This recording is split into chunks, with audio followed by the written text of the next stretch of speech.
Recent studies show that when cholesterol goes down, heart health doesn't necessarily go up. Some say we need to focus on more than just lowering cholesterol. And Dr. Harlan Krumholz is a professor of cardiology at the Yale School of Medicine.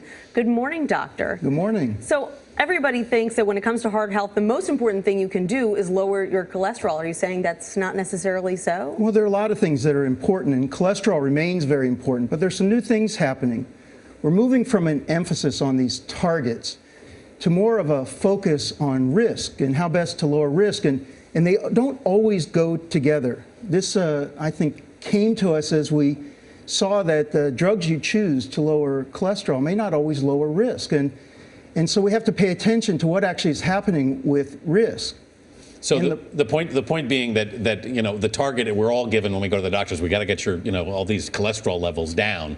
But you're saying that the drugs that do that aren't lowering our risk at all? Well, the level of evidence is different for different drugs, and the idea here is that we need to select the drugs that lower cholesterol and lower the risk. Look, the point is making you safe.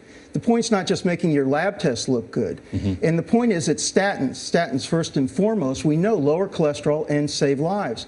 There are other drugs that lower cholesterol, and we have yet to determine their effect on whether they save lives. And then there are others that are still sort of in experimental testing where we're going to hope to find that out. But my point is that, and I think the point of the American College of Cardiology, American Heart Association, the new guidelines, is to focus on the strategies that lower cholesterol that we know and can be confident about lowering risk. So how do you determine whether your risk is being lowered if you're not looking at those numbers?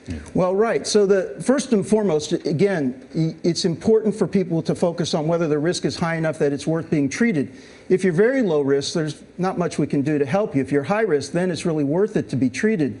There are risk calculators. You can Google CVD risk calculator and find some of these and get an idea of what your general risk is.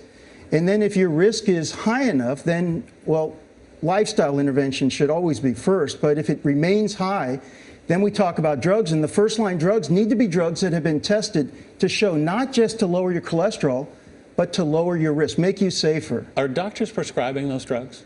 Well, doctors are prescribing the statins in great numbers, but there are also other drugs that get prescribed that help you reach your target, that make people feel better, but for which we're still not sure whether or not they lower your risk. And so these need to go to the back of the line. I mean, they really are not yet shown whether or not you have a net benefit, whether it is something that will reduce your risk of heart attacks. In fact, in some of these drugs, if you look at the small print on the ads, it says, not yet shown whether this drug prevents heart attacks or improves survival. And I think it's important for people to know that there's a difference in the level of evidence that's available. All right, Dr. Harlan Krumholz, good advice. Thank you very much for being with us this Memorial Day.